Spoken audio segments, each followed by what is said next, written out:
Hello, my fellow creators, and welcome to my YouTube channel. Today, I'm just coming on to share a few more cards that I made using this month's Sheetload of Card Sketch. This Sheetload of Card Sketch is provided by Alicia of the Call Me Crafty Al channel, free to her subscribers each and every month. This month's Sheetload is a mini slimline edition. Her first page lists all the supplies you'll need, how many cards it will yield, the dimensions in case you want to make one card, and alternative ways to use the sketch.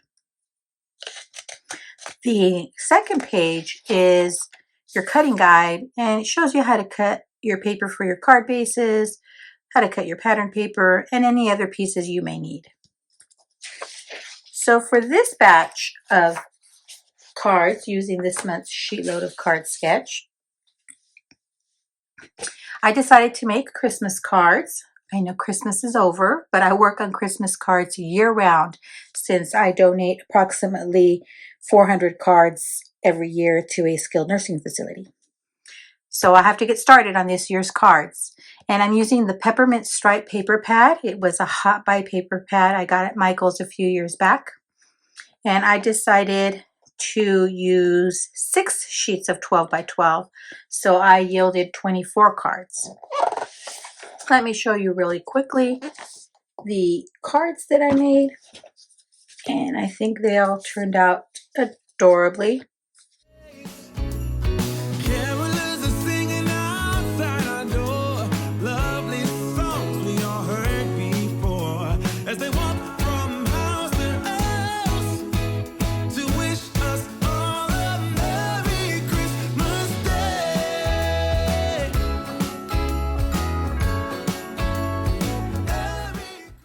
So as you can see, I made 24 cards.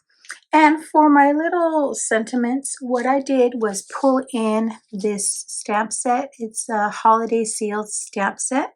And this stamp set is from the Stamping Village. And the Stamping Village is just a group of different suppliers that get together and make one set. So the images I used were the one from Concord and 9th and the one from Gina K Designs. So I went ahead and stamped those using some of my Gina K Cherry Red ink. And I cut them out using some nesting circle dies that I have. Those are nesting circle dies by We Are Memory Keepers. So I have those in my stash to use. And then I layered them on some of the cut aparts in the paper pad. So the paper pad has this sheet of little square cut aparts that you can use for an advent calendar. But I wanted to use them as the background layer to our sentiments. So as you can see, let me put this up a little closer. If you can see here, there's a pattern behind there, and that's this one here. That is what would have been the 19. So I cut these out, and then I die cut them with one of the circles, and then I die cut and stamp the sentiment with a smaller circle. So I layered them on to my cards.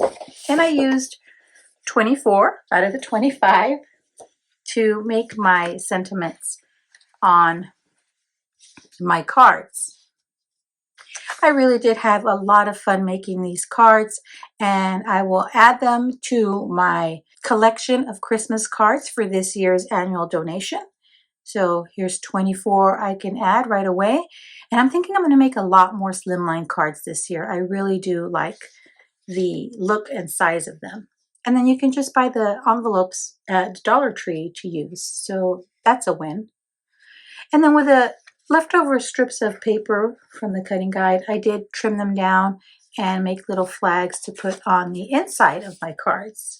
So it kind of ties them in with the front of the card. Now, if you want to play along, make sure you use the hashtags on screen now. I'll be sure to link the Call Me Crafty Al channel in the description box below. Thanks for sticking around to the end. I'd be thrilled if you subscribed to my YouTube channel or followed me on any of my other social media platforms. As always, have a beautiful, safe, and creative day. Thanks for watching. Bye.